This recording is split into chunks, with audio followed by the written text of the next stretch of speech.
আল্লাহ সুবহানাহু ওয়া তাআলার জন্য সকল প্রশংসা, সকল তারিফ, সকল গুণগান, সকল হামদ ও সানা। আলহামদুলিল্লাহ। দিন, মাস, সময় পরিবর্তন এভাবে চলছে অনন্তকাল ধরে। সূর্য উদয় হয়, সূর্য ডুবে যায়, আমাদের জীবনে একদিন গণনা হয়। এই দিন গণনার পদ্ধতি আল্লাহ সুবহানাহু ওয়া তাআলা যখন আসমান জমিন সৃষ্টি করেছেন সেই দিন থেকে, এবং সেটা আল্লাহ পাক মানুষের হিসাব রাখার জন্য, সময় বাছাই করার জন্য 12 মাস দিয়ে এই সূর্য এবং পৃথিবী একটা আরেকটার পাশে দিয়ে ঘুরছে। একবার ঘুরে আসতে 1 বছর সময় লাগে। সূর্যের হিসাবে হয় 365 দিন, চাঁদের হিসাবে হয় 355 দিন। দিন যায়, রাত আসে, আমরা যুবকরা বৃদ্ধ হই, বৃদ্ধরা এক সময় মৃত্যুর কোলে ঢলে পড়ি, শিশুরা বড় হয়, আবার বড়রাই যৌবন প্রাপ্ত হয়। আল্লাহ পাকের কি আশ্চর্য বিধান! কোনো উপায় নেই এটাকে লঙ্ঘন করার। অনেকে অনেক কথা বলে, এই ব্যায়াম করবেন, সকালে উঠে এই পানি খাবেন, গরম পানি খাবেন, লেবু দিয়া খাবেন, মধু খাবেন, একবারে চির যৌবন থাকবেন। সব মিথ্যা কথা, ওগুলো কিচ্ছু না। 10টা করে যদি 100 করে ডিম সকালে খান, কোনো মানুষের বার্ধক্য ফিরানোর কোনো উপায় আছে না। এটা কম্পিউটারাইজড বানাইয়া আল্লাহ ছাড়া দিচ্ছেন, সিল মেরে দিচ্ছেন, আমার দুনিয়াতে তুমি 60, 65, 70, 72 বছর বাঁচবা। এর বাইরে তুমি একদিনও 1 মিনিটও সময় পাবা না। এটাই চূড়ান্ত। আল্লাহ পাক পাঠানোর সময় বলে দিয়েছেন, এই হলো তোমার খাবার, এই খাবার তোমার জন্য বরাদ্দ, তোমার 60 বছর বয়সে তুমি এইটুকুই খাবা। খাবাখাবি করে, খাই করে, চুরি ডাকাতি করে, মারিং কাটিং করে সম্পদ বানাইতে পারো, কিন্তু তোমার রিজিক যা লেখা আছে ওইটাই।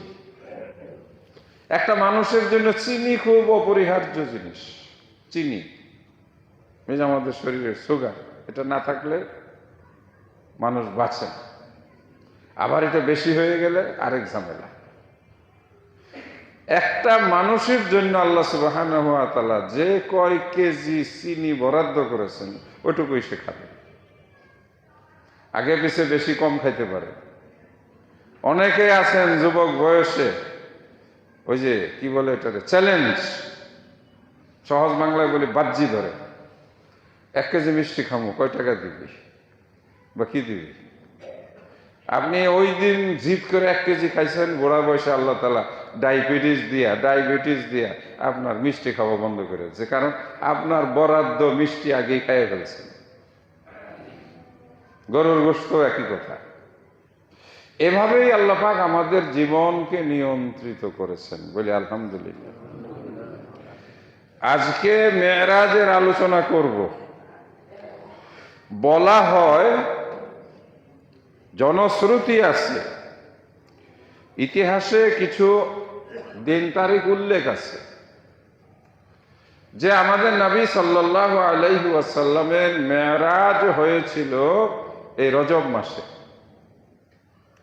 বাংলাদেশের আলেম ওলামাদের একটা ভালো গুণ আছে, ভালো না খারাপ সেটা আপনারা বিচার করবেন।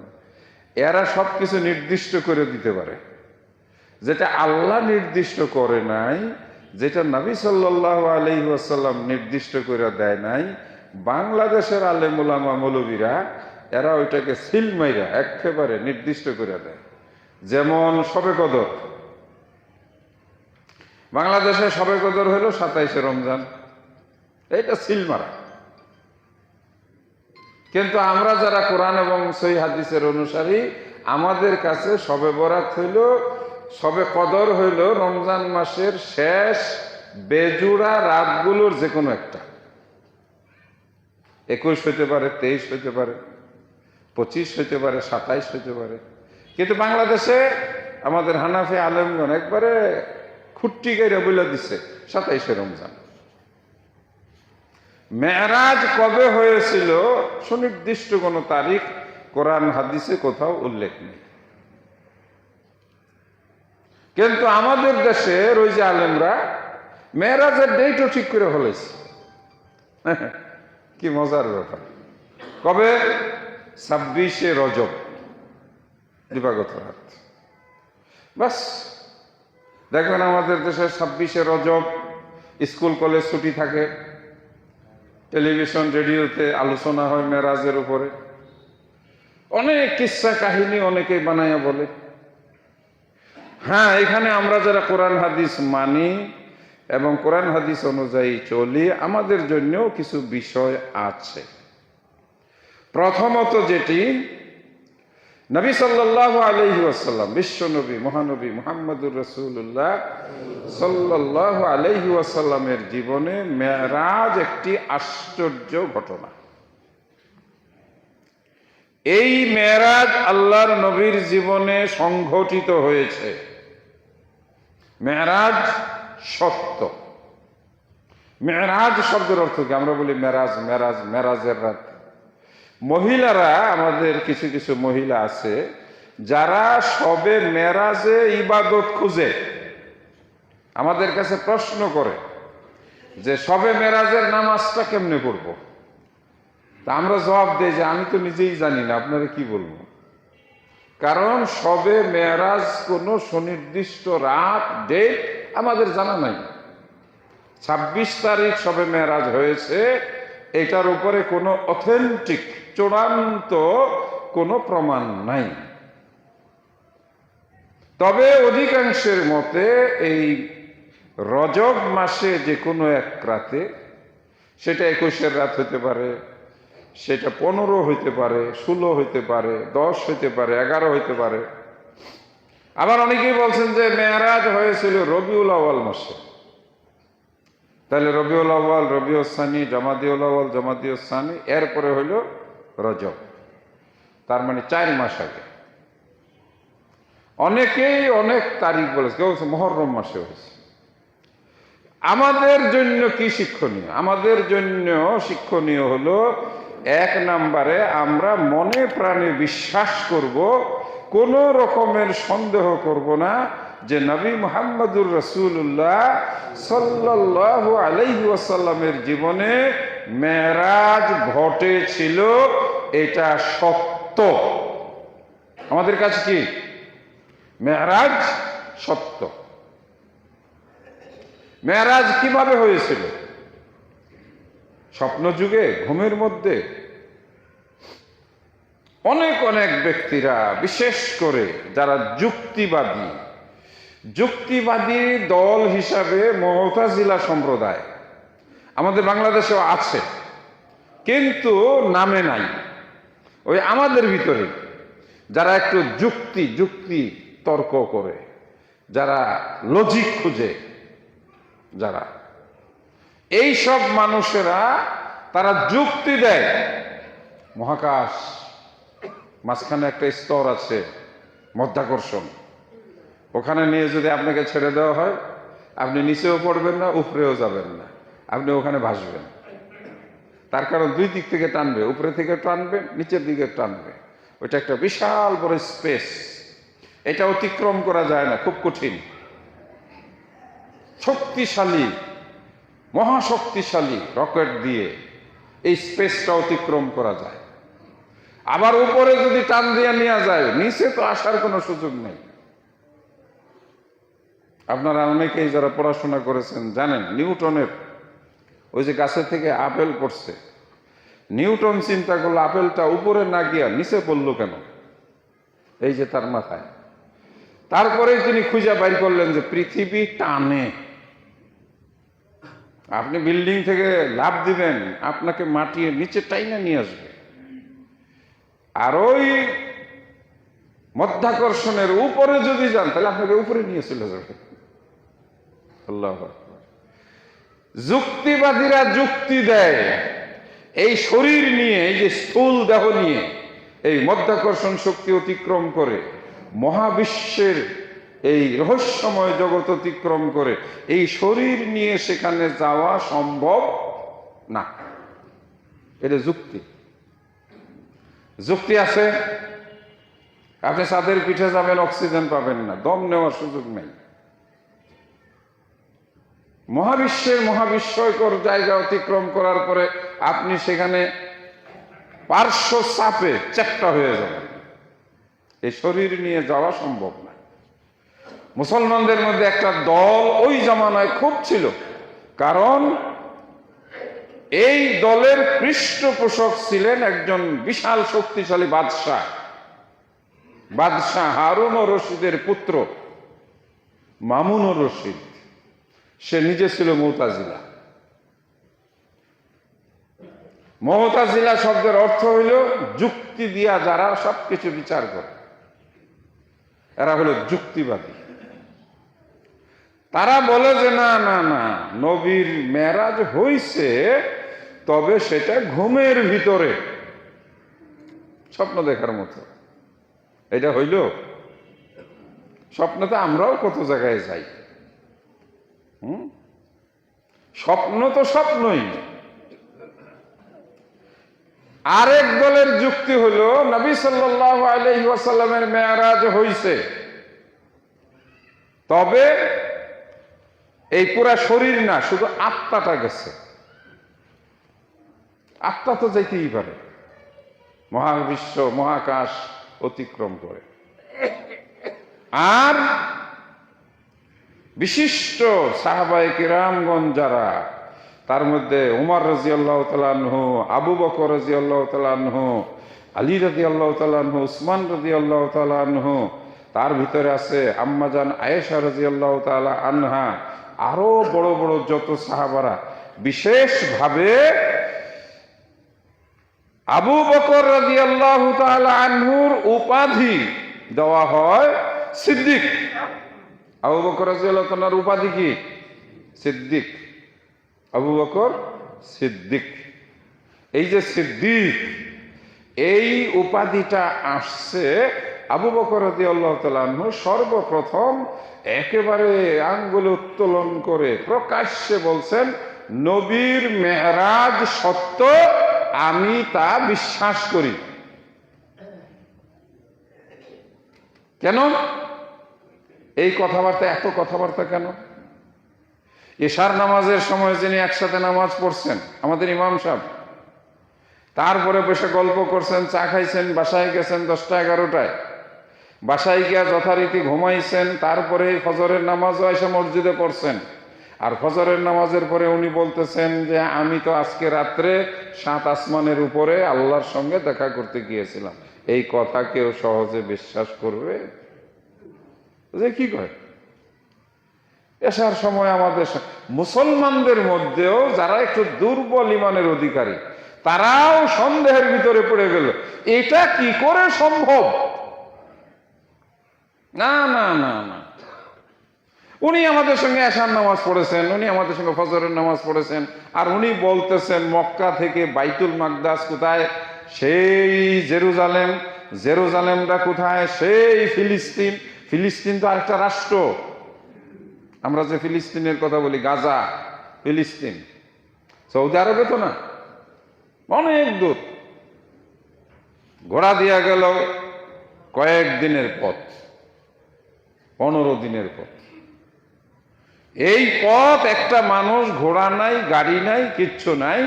তিনি বলতেছেন যে রাত্রে তিনি বাইতুল মুকাদ্দাস গেছেন, শুধু সেখানে জানি নাই, সেখানে গিয়ে তিনি ইমামতি করে নামাজ পড়াইছেন। কে ইমামতি করছেন? আমাদের নবী মুহাম্মদুর রাসূলুল্লাহ সাল্লাল্লাহু আলাইহি ওয়াসাল্লাম। শুধু ইমামতি করেন নাই, ওই মসজিদে আল্লাহ পাক যত নবী রাসূল দুনিয়াতে পাঠাইছিলেন, এই নবী রাসূলদেরকেও ওই রাত্রে ওই মসজিদে আল্লাহ তাআলা হাজির করেছিলেন। নবীদের নামাজের ইমামতি করেছেন। সকালবেলায় সংবাদ ছড়ায় গেল, আরবের বেঈমান মুশরিক কাফেররা বলতে লাগলো এই শোনো শোনো শোনো, মুহাম্মদের আর একটা নতুন পাগলামির খবর আছে। বলে এতদিন তো বহুত পাগলামি করছে, তার কাছে জিব্রাইল আসে, তার কাছে কোরআন আসে, উনি নবী হইছেন, এইগুলো নিয়ে তো হাসি তামাশা ঠাট্টা আছেই। এর ভিতরে যখন তিনি বললেন যে আজ গতকাল রাত্রে আল্লাহ আমাকে 7 আসমানের উপর নিয়ে গেছেন, হ্যাঁ, আমি সেখান থেকে আল্লাহর সঙ্গে দেখা করে কথাবার্তা বলে আবার এই রাত্রের ভিতরেই ফিরে এসেছি। এক রাত্রের ভিতরে, অল্প সময়ের ভিতরে, কতক্ষণ সময় আমরা জানি না, তবে আমাদের বাংলাদেশের মানুষেরা এই সময় বের করছে। নবী সাল্লাল্লাহু আলাইহি ওয়াসাল্লাম যে ঘর থেকে মেরাজে গিয়েছিলেন, উনি ফিরে আইসা দেখেন ওই যে দরজা খুলছিল, যে দরজা খোলার পরে দরজার যে শিকলটা থাকে, একটা কাঠের দরজা খুললে লাগাইলে শিকলটা একটু নড়ে। নবী সাল্লাল্লাহু আলাইহি সাল্লাম মেরাজ থেকে ঘুরে আইসা দেখেন ওই দরজার শিকলটা তখনও নড়তেছে। তাহলে কতক্ষণ সময়? মানে 2-3 সেকেন্ড সময়। এটা বাংলাদেশের মৌলবীরা হাদিস বানাইছে, মানে নবীর মেরাজের সময় বের করছে। আর একদল লোক এক হাদিস বানাইছে, নবী সাল্লাল্লাহু আলাইহি ওয়াসাল্লাম ওযু করছিলেন মেরাজে যাওয়ার আগে, একটা টিলার মধ্যে বসে, একটা উঁচু জায়গায় বসে, ওই টিলার মধ্যে যে অজুর পানিটা পড়ছে, আমাদের নবীজি এই মেরাজ থেকে ঘুরে আইসা দেখে অজুর পানি এখনো যাইতেছে। নাউজুবিল্লাহ, এটি বানাওয়াট কথা, এগুলো বানানো হাদিস, এগুলোকে বলা হয় জাল হাদিস। এই মেরাজকে বোঝানোর জন্য বাংলাদেশের মানুষ আরেকটা গল্প তৈরি করেছে, মজার একটা গল্প, এবং সেই গল্পটা কিছু কিছু হাদিসের কিতাবের ভিতরেও ঢুকে গেছে। আশ্চর্য বিষয়। এই কথাগুলো দিয়ে আমি বুঝাইতে চাচ্ছি যে মৌলবীরা কি পরিমাণ মিথ্যা জাল বানাওয়াট হাদিস বানাইয়া ছাড়তে পারে। এই মেরাজের ভিতরে এরকম অসংখ্য বানাওয়াট হাদিস আছে। সেই বানাওয়াট হাদিসটা কি? এক ইহুদি ব্যক্তি শুনল নবী নাকি গতকাল রাত্রে মেরাজে গিয়েছিল। এইটা সে বিশ্বাস করে নাই, শুধু বিশ্বাসই করে নাই, সেটা নিয়ে হাসাহাসি করেছে, ঠাট্টা করেছে, মস্করা করেছে। এই শোনো শোনো, ওই যে মুসলমানদের নবী বলে মেরাজে গিয়েছিল, মুহূর্তের মধ্যে সে ফিরে আসছে আল্লাহর সঙ্গে দেখা করে। হানাফি মযহাবের ভিতরে যারা মারেফতি পীরপন্থী, যারা এই পীরপন্থীরা আবিষ্কার করেছে নবী সাল্লাল্লাহু আলাইহি সাল্লাম মেরাজে আল্লাহর নিকটে 27 বছর ছিলেন।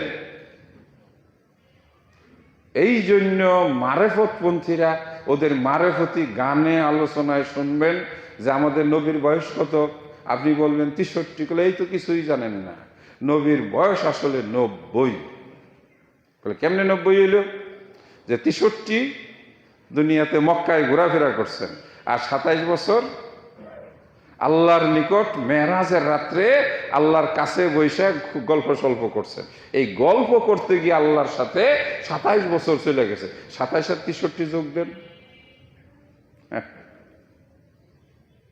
এইগুলো বানাওয়াট মিথ্যা জাল হাদিস। ওই ইহুদি ব্যক্তি নবীর মেরাজ নিয়ে ঠাট্টা মস্করা করে, আছে না 2-4 জন বেশি মাতামাতি করে, বাড়াবাড়ি করে। এই যুবক বাজার থেকে মাছ কিনে তার বউয়ের কাছে দিছে, তুমি মাছটা কুইটা রান্না করো, আমি নদী থেকে গোসল করে আসি, নাস্তা পানি খাইয়া গঞ্জে যাবে, নারায়ণগঞ্জে, মানে মক্কার আশেপাশে কোথাও ব্যবসা করতে। গেছে নদীতে, লঙ্গিটা ঘাটে রাইখা পানিতে নাইমা ডুব দিছে, গোসল করবে। ডুব দেওয়া উঠার পরে দেখে যে সে আর পুরুষ মানুষ নাই, মহিলা হয়ে গেছে, একটা দিব্যি যুবতী মেয়ে হয়ে গেছে পানির নিচে থেকে ডুব দেওয়ার পরে। এগুলো বাংলাদেশের মৌলবীরা কিভাবে হাদিস বানাইতে পারে? এত ভেজাল পৃথিবীতে আর কোথাও নেই।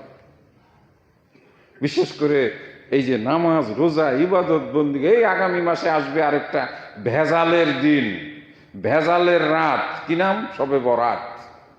সবই বলে পাওয়া যায়। কই আমাদের ব্যবসায়ী যারা কথা বলি, সবারই মুখ ভার, করে না ব্যবসা নাই। তো গতবারের শবে বরাত গেল কই? প্রশ্ন আসে না? শবে বরাতে যদি আল্লাহ পাক বরাত খুলে দেয়, বরাত মানে ভাগ্য, তো গতবারের তো এইবার ব্যবসা বাণিজ্য ভালো হওয়ার কথা। কারণ একমাত্র পৃথিবীতে বাংলাদেশ, ভারত এবং পাকিস্তান, এই তিন রাষ্ট্রে শবে বরাত পালন করে। সৌদি আরবেও না, আরব আমিরাত, কুয়েত, কাতার, এগুলোতে শবে বরাতের নাম গন্ধ নাই। এমনকি আমেরিকায়, আমেরিকান মুসলমানেরা শবে বরাত জানে না, ওরা কোরআন হাদিস মানে। অস্ট্রেলিয়া, ইউরোপের অনেক কান্ট্রিতে যারা মুসলমান আছে, ওরা শবে বরাত জানে না। শবে বরাত আছে কোন দেশে? বাংলাদেশে। মক্কা মদিনায় শবে বরাত নাই, আছে কোন দেশে? বাংলাদেশে। তাহলে এই শবে বরাতের উৎসব উদযাপন করে আমাদের বাঙালিদের টাকা পয়সা, ধন সম্পদ, ব্যবসা বাণিজ্য ভালো হওয়ার কথা। কিন্তু কই, সবারই তো মন ভার। অথচ শবে বরাত সম্পর্কে কোরআন হাদিসে কিছু নাই। শবে বরাত সম্পর্কে কোরআন হাদিসে তেমন কোনো আলোচনা নাই। নবী সাল্লাল্লাহু আলাইহি ওয়াসাল্লামের জামানায় নবীজি নিজে কোনদিন শবে বরাত পালন করেছেন এই রকম কোনো প্রমাণও নাই।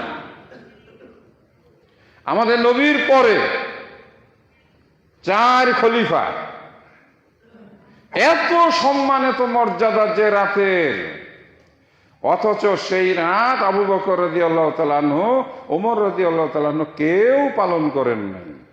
আমাদের বাংলাদেশে পটকা ফুটাইয়া, কবরস্থানে লাইট জ্বালাইয়া, তারপরে রাস্তা ঘাটে বিভিন্ন প্রকারের কেক বানাইয়া, আর সারা রাত 100 রাকাত নামাজ পড়ার ধুম লেগে যায়।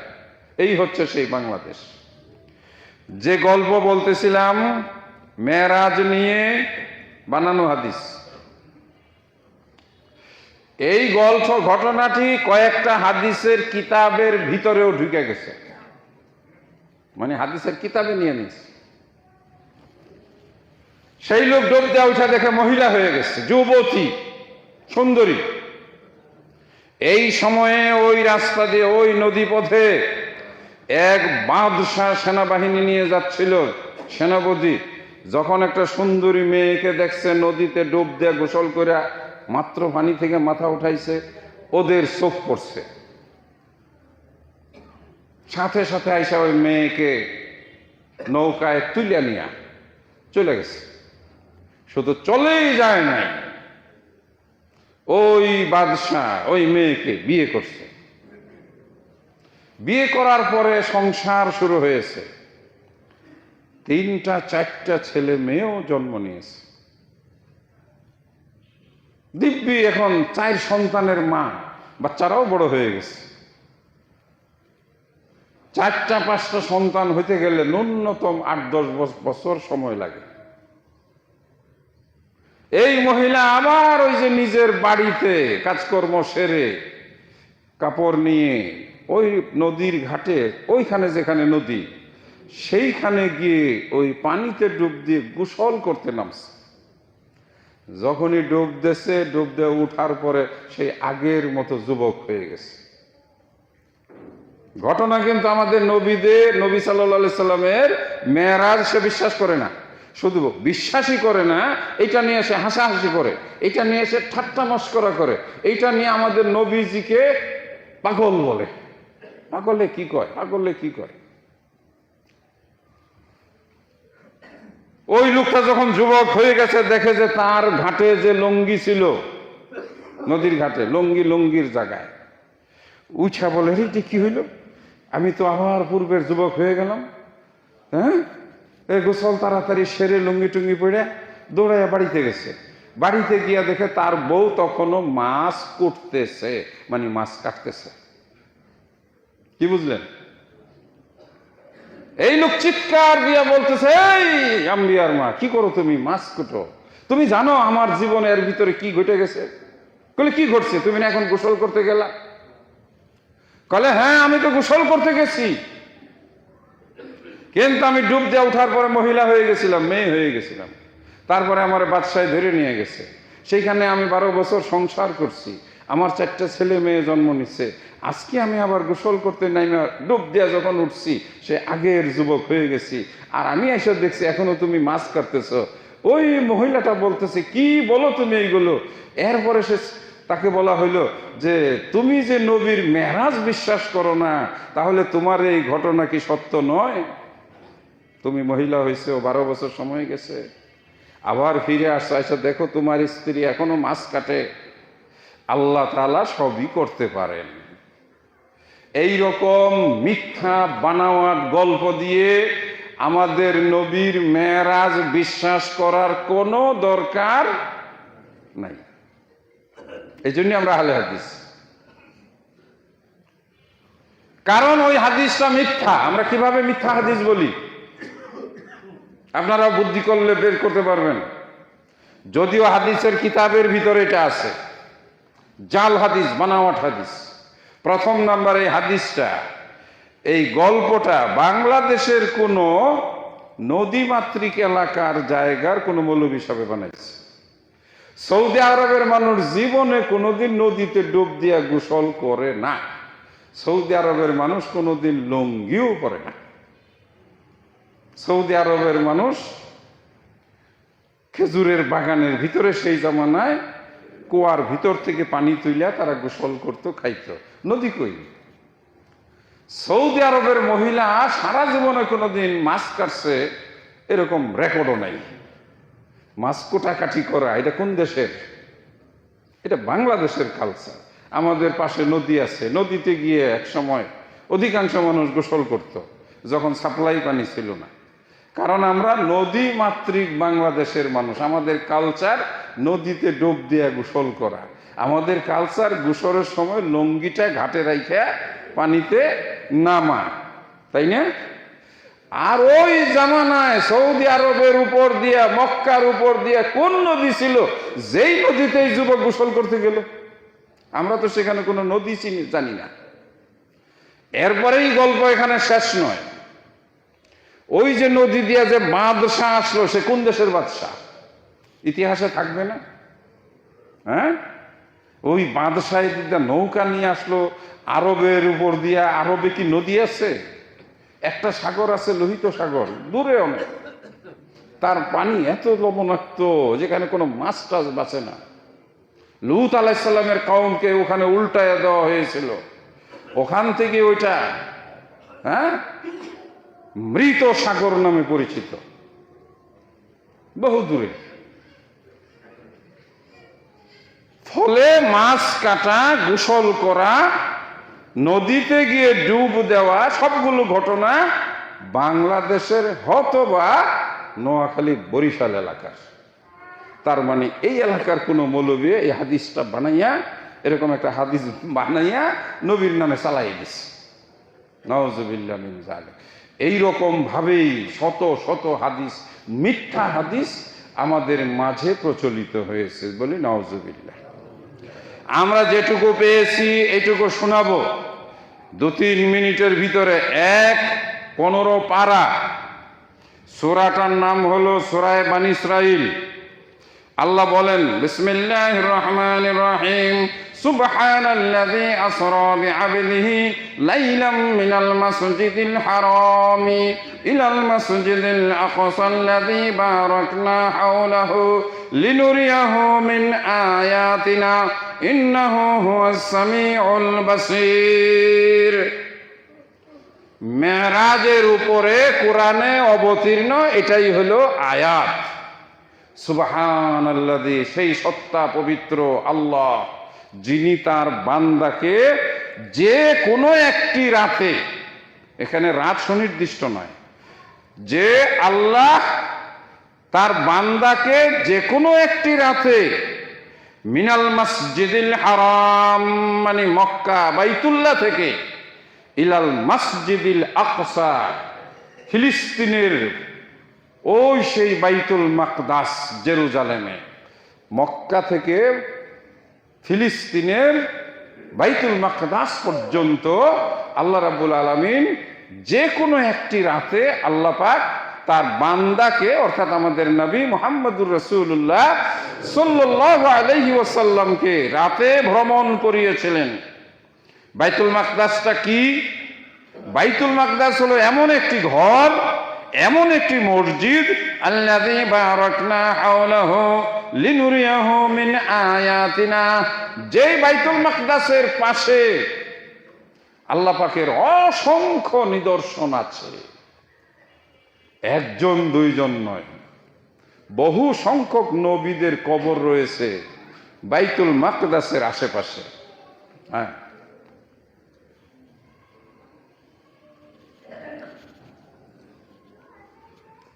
আল্লাহ কোরআন মাজিদে বলেন, আমি আমার বান্দাকে অর্থাৎ নবীকে বাইতুল মাকদাস পর্যন্ত নিয়ে গেছি যাতে করে আমার অসংখ্য নিদর্শন আমি যেগুলো বাইতুল মাকদাসের আশেপাশে রেখেছি সেগুলো যেন তার দেখার সুযোগ হয়। ইন্নাহু হুয়াস সামিউল বাসীর, অবশ্যই সে আল্লাহ সব কিছু শুনেন এবং দেখেন। এইটুকু আল্লাহ সুবহানাহু ওয়া তাআলা নবী মুহাম্মদুর রাসূলুল্লাহ সাল্লাল্লাহু আলাইহি ওয়াসাল্লামের মেরাজ সম্পর্কে সূরা বানী ইসরাঈলের প্রথম আয়াত নাজিল করেছেন। যেহেতু আল্লাহ বলেছেন, যেহেতু কোরআনে আছে, যেহেতু আল্লাহ রাব্বুল আলামিন তার বান্দাকে কাবা থেকে বাইতুল মাকদাস পর্যন্ত রাতের বেলায় নিয়ে গেছেন, এই ঘটনাগুলো সত্য। আমরা কোনো প্রকারের যুক্তি, চিন্তা ভাবনা, মন গড়া কোন রকমের অন্তরের ওয়াসওয়াসা দিয়ে নয়, আমরা সরাসরি বিশ্বাস করি আল্লাহ পাক তার নবীকে মেরাজে নিয়ে গেছেন। মেরাজটা হয়েছে কোথায় থেকে কোথায়? তিনি ছিলেন নিজের ঘরে। এইবার পড়ব বুখারী শরীফের হাদিস। রাসূল সাল্লাল্লাহু আলাইহি ওয়াসাল্লাম থেকে এই হাদিসটা এসেছে।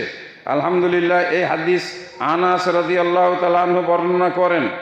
আনাস রাদিয়াল্লাহু তাআলা আনহু বলেন, নবী সাল্লাল্লাহু আলাইহি ওয়াসাল্লাম একদিন আমাদেরকে বললেন, কাইফা ফুরিজাতিস সালাতু ফিল ইসরায়ে, কিভাবে আল্লাহ রাব্বুল আলামিন নামাজ ফরজ করলেন মেরাজের রাতে। এটা হলো অধ্যায়।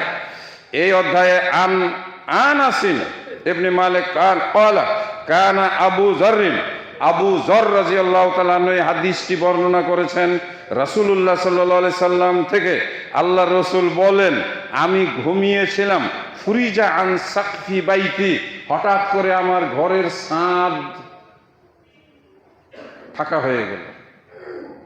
আপনারা যারা সৌদি আরবে মদিনায় নামাজ পড়েছেন, মদিনার মসজিদে 80টা গম্বুজ আছে, বিরাট বড় বড়।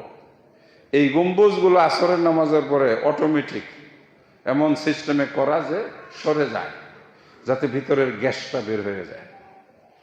আপনি বসে আছেন, হঠাৎ করে দেখবেন ছাদের উপরে ফাঁকা হয়ে গেছে। তা আমাদের নবীজি বলছে, আমার মনে হয় এই হাদিসের আলোকেই তারা মসজিদটা এইভাবে বানাইছে। হ্যাঁ, গম্বুজ সরে যায়, সুন্দর চকচকে গোল্ডেন কালারের গম্বুজ। হ্যাঁ, 80 টন ওজন এক একটা। কিছুক্ষণের মধ্যে দেখবেন আস্তে আস্তে গম্বুজ নাই। আবার মাগরিবের নামাজের পরে গম্বুজ এসে পড়ছে। নবীজি বলেন, এটা বুখারী শরীফের হাদিস, কোনো সন্দেহ নাই। আমি ঘুমিয়েছিলাম, ফুরিজা আন সাকফি বাইতি, আমার ঘরের ছাদ খোলা হয়ে গেল। ওয়া আনা বি মাক্কাতা, আমি তখন মক্কায় কাবার কাছে ছিলাম। অন্য হাদিসে হাতিমে কাবায় তিনি ঘুমাইতেছিলেন। ফানাজালা জিবরিল, আমার কাছে জিবরাইল আলাইহিস সালাম আসলেন, আমাকে ঘুম থেকে উঠালেন। অতএব ফারাজা সদরি, আমার বুকটা ফেরে ফেললেন, একেবারে অপারেশন, ওপেন হার্ট সার্জারির মতো পুরা বুকটা কেটে ফেললেন। আল্লাহ রাসূল বলেন, সুম্মা গাসালাহু বিমায়ে জমজম, অতঃপর এই বুকটা জমজমের পানি দিয়ে ধৌত করলেন। সুম্মা জাআ বিতাসতিম মিন যাহাবিন, একটা স্বর্ণের পাত্র নিয়ে আসলো, যেটা পরিপূর্ণ ছিল হিকমত আর ইমান দ্বারা, মানে জ্ঞান ইমান। এই যে আমরা ইমান, আরেকটা হলো হিকমত মানে জ্ঞান। আল্লাহ পাক জিবরাইল আলাইহিস সালামের মাধ্যমে একটা স্বর্ণের পাত্রের ভিতরে জ্ঞান এবং ঈমান নিয়ে আসা হলো। অতএব ওই জ্ঞান এবং ঈমান ফাআফরাগুহু ফি সাদরি, আমার বুকের ভিতরে ঢেলে দিলেন। সুবহানাল্লাহ। আমাদের নবীজি কি সারা পৃথিবীর জ্ঞান, হিকমত এবং ঈমান তার হৃদয়ে ঢেলে দেওয়া হলো। ফাআফরাগুহু ফি সাদরি, তারপরে আমার বুকটা আবার বন্ধ করে দেওয়া হলো। সুম্মা আতবাকাহু, তারপরে তিনি আমাকে উঠালেন। সুম্মা আখাযা বিয়াদি, আমার হাত ধরলেন। ফারাজা বি ইলা সামাইদ দুনিয়া, অতঃপর আমাকে আসমান, নিকটবর্তী আসমানের দিকে নিয়ে গেলেন। ফালাম্মা জিতু ইলা সামাইদ দুনিয়া, যখন আমি দুনিয়ার আসমান মানে আমরা যেটা দেখি এই আসমানে আমাকে নিয়ে যাওয়া হলো। ক্বালা জিবরিল, জিবরিল আলাইহিস সালাম বলেন লিখাজিনিস সামায়ে, আসমানের যিনি পাহারাদার অর্থাৎ দরজার পাহারাদার ফেরেশতা, তাকে বলল ইফতাহ, দরজা খুলে দেন। ক্বালা, ওই খাজেন ফেরেশতা বলছে ক্বালা মান হাযা, কে তুমি? তিনি বললেন আনা জিবরিল, আমি জিবরাইল। অতঃপর ওই ফেরেশতা বললেন হাল মাহাকা আহাদুন, কাউকে কি আপনি সাথে করে নিয়ে আসছেন নাকি? আপনি তো আসেন যান, আপনাকে তো আমি চিনি, আল্লাহর কাছে এই রাস্তা দিয়েই তো যায়, কোরআন নিয়ে আসে, ওহী নিয়ে আসে, কিন্তু আজকে সাথে একজন। সচিবালয়ে আপনার পাস আছে, আপনি ঢুকবেন, ওখানে চাকরি করেন, পাঁচ করার সাথে সাথে গেট খুলে যাবে, কিন্তু যদি আমাদের কাউকে সাথে করে নিয়ে যান আটকাইয়ে দিবে, আর খুলবে না। হ্যাঁ, দরজা, আসমানের দরজা, আমরা কি বুঝলাম? আসমানের দরজা আছে, বিশাল আকৃতির দরজা, বিশাল আকৃতির দরজা। আসমানের পুরুত্ব যেটা মোটা, আমাদের পৃথিবীর পুরুত্ব কত? 12,500 কিলোমিটার। আপনি যদি বেড়াই থেকে ছিদ্র করে নিচে যাইতে চান, আমেরিকা অথবা আপনি কানাডাকে গিয়ে পেয়ে যাবেন, কিন্তু এটা যাওয়ার জন্য আপনাকে বোরিং করতে হবে, ছিদ্র বানাইতে হবে 12,500 কিলোমিটারের উপরে, তারপরে আপনি সেই মাথায় যেতে পারবেন। তাহলে যাওয়া সম্ভব না, কারণ এর মাঝামাঝি ভয়ঙ্কর আগুন আছে, একেবারে গলিত আগুন, সেখানে লোহাগুলো টকবক করে লাল টকটকে আগুন আছে এটার ভিতরে, মাঝে মাঝে সেই আগুন বেরিয়ে যায়, এটাকে অগ্নি লাভা বলা হয়। কিছুদিন আগে আফ্রিকা বের হয়েছিল, ইন্দোনেশিয়াতে বের হয়েছিল, এমনকি আটলান্টিক মহাসাগরের তলদেশ থেকেও এই ভয়ঙ্কর আগুন বের হয়েছিল। মাঝে মাঝে এইগুলো ঘটে, এমনকি ইথিওপিয়াতে এত আগুন এবং কয়লা এবং কি বলে ওই যে ছাই, প্রায় 500-700 কিলোমিটার পর্যন্ত এই ছাইয়ে সব গাছপালা ধ্বংস করে দিয়েছে। আল্লাহ কোথায় যে কি লুকিয়ে রেখেছেন। আসমানের গুরুত্ব বলা হয়েছে 500 বছরের রাস্তা। সুবহানাল্লাহ। একটা দ্রুতগামী ঘোড়া নিয়ে কোনো মানুষ যদি এই আসমানটা শুধু দরজাটা অতিক্রম করতে যায়, তাহলে তার 500 বছর সময় লাগবে। আল্লাহু আকবার। এক একটা আসমান এক এক জিনিস দিয়ে তৈরি, এটা আরেকদিন বলতে হবে।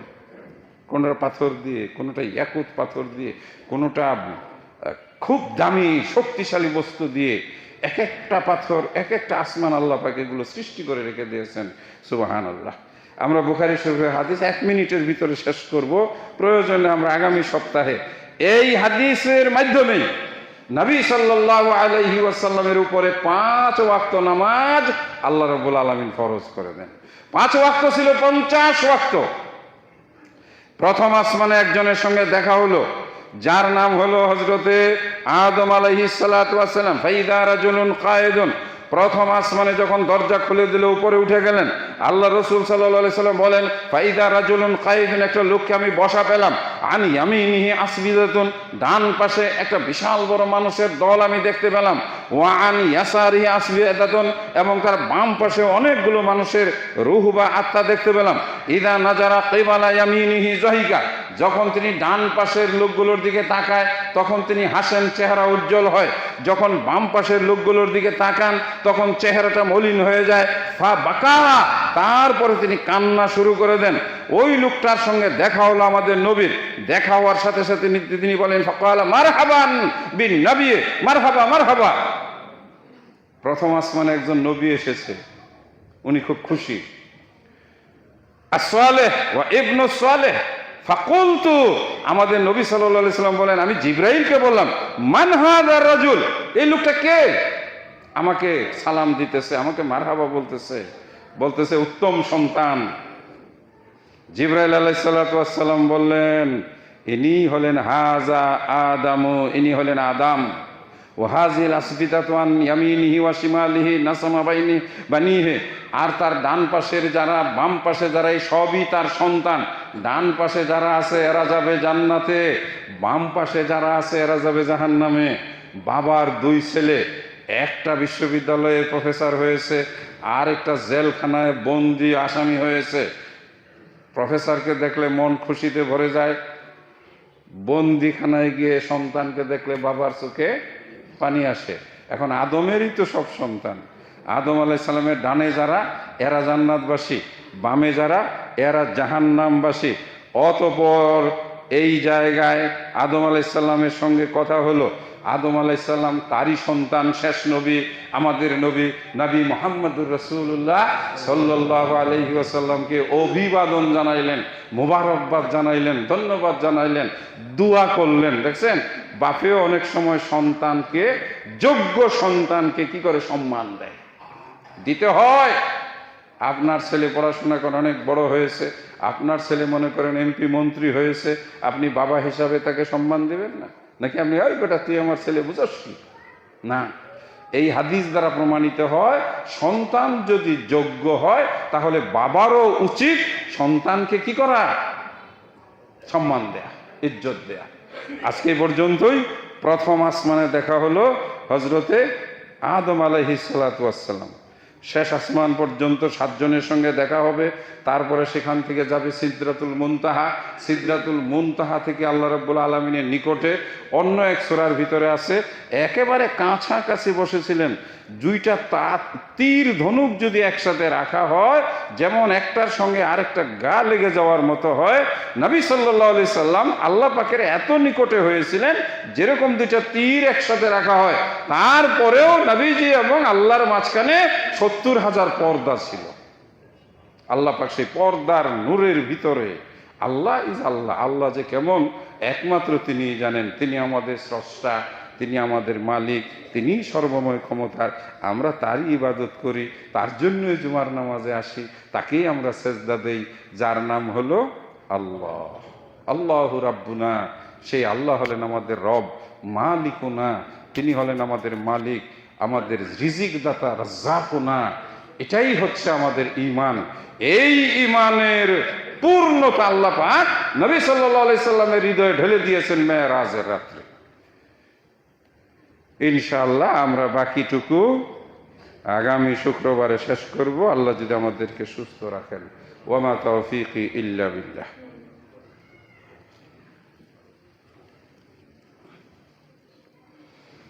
আলহামদুলিল্লাহ, আলহামদুলিল্লাহি ওয়াহদা, ওয়াসসালাতু ওয়াসসালামু আলা মান লা নাবিয়্যা বা'দা।